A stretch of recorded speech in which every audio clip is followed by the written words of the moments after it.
personnage, Emilio, ce n'est pas un héros.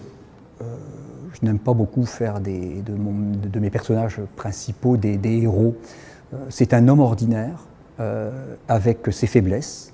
C'est donc un jeune garçon qui va beaucoup hésiter entre son devoir moral et son devoir familial, et son attachement aussi à deux personnes qu'il aime, deux jeunes filles, entre lesquelles son cœur balance, j'allais dire.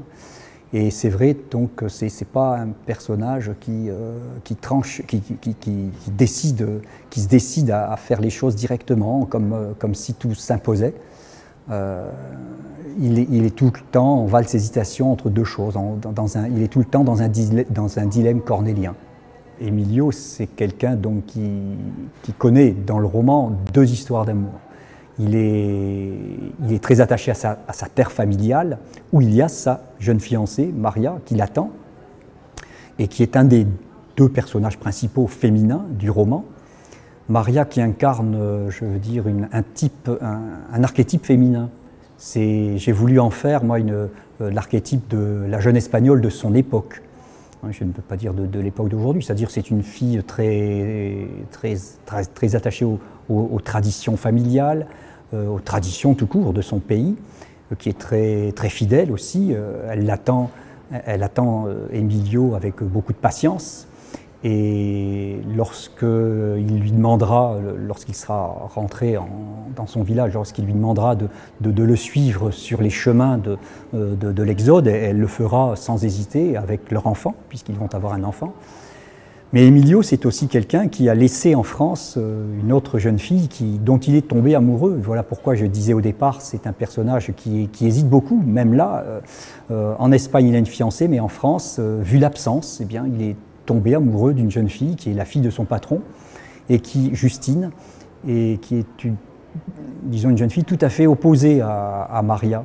Justine, c'est la fille moderne, c'est la fille très dynamique, qui ose s'affranchir du carcan, des traditions familiales, sociales, etc. Et qui ne s'embarrasse pas de préjugés, de scrupules. C'est la joie de vivre. Et donc Emilio hésite entre les deux. Finira-t-il par retrouver Justine?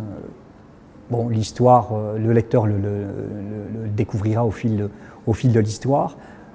C'est pas un personnage immoral, hein, Emilio. C'est pas quelqu'un qui se joue des gens, ni de sa fiancée. C'est quelqu'un qui va jusqu'au bout de ses convictions et de ses amours.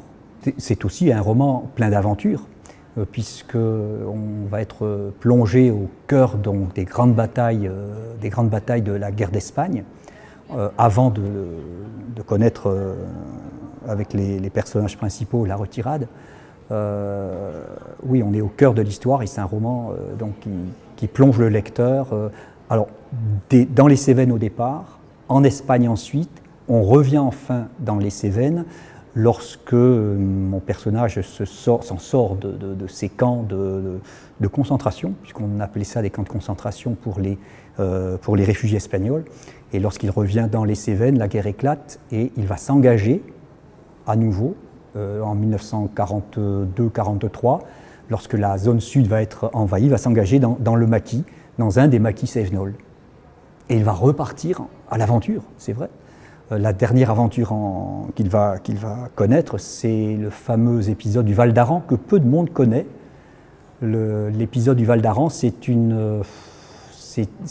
vraiment une épopée de la dernière chance qu'ont entrepris certains républicains espagnols réfugiés en France à l'appel de l'un des leurs. Quelques milliers de républicains espagnols ont pris les armes en octobre 1944 et passant par le Val d'Aran dans les Pyrénées, la région de Lourdes, hein, qu'on aborde par la région de Lourdes, ils ont cru qu'il serait possible de reprendre le pouvoir et de faire tomber Franco. C'était dans le contexte de l'époque, puisque Mussolini en Italie avait été éliminé, Hitler commençait à battre de l'aile et il y avait déjà eu le débarquement. Et donc les Espagnols réfugiés en France ont cru que leur heure était arrivée. Ça a été une catastrophe. mais un grand épisode aussi de l'histoire de la République espagnole. C'est le dernier.